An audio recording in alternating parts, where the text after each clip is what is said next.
Asking whether swimmers should kick from the hip or kick from the knee is a silly question. The answer, of course, is that they should do both.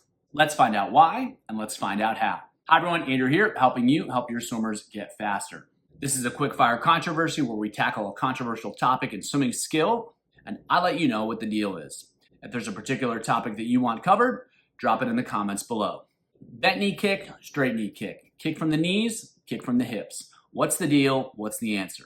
This is where things get a little bit messy and nuance is needed rather than having an absolute stance where it's black and white, either or. The kick is absolutely going to come from the hips. If you watch the thigh bone, it moves up and down, and if it's moving up and down, that means the hip joint is moving, and that means swimmers are kicking from the hips.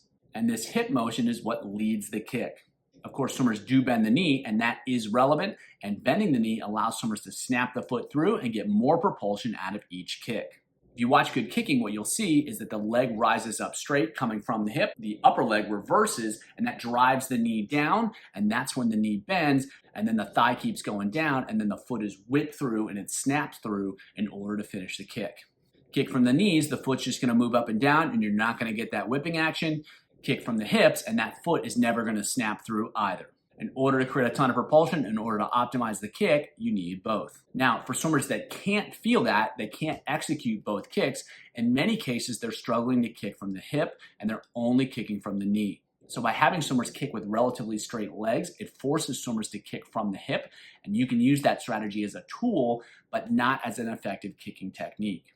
So if you want to develop especially that straight leg up kick, you can have swimmers do a lot of kicking on their back, you can have them do vertical kicking, and in both cases, you tell them to focus on keeping the legs relatively straight and moving primarily through the hip. That's going to help them learn how to move through the hip instead of just bending the knees. And of course, once they relax that leg a little bit, they're going to naturally assume more of a hip motion and a knee motion, which is going to optimize the kick.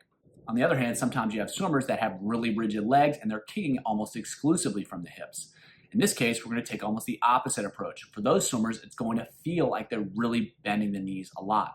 For them, the hip action is already there, so they just need to bend the knee and let the kick snap through.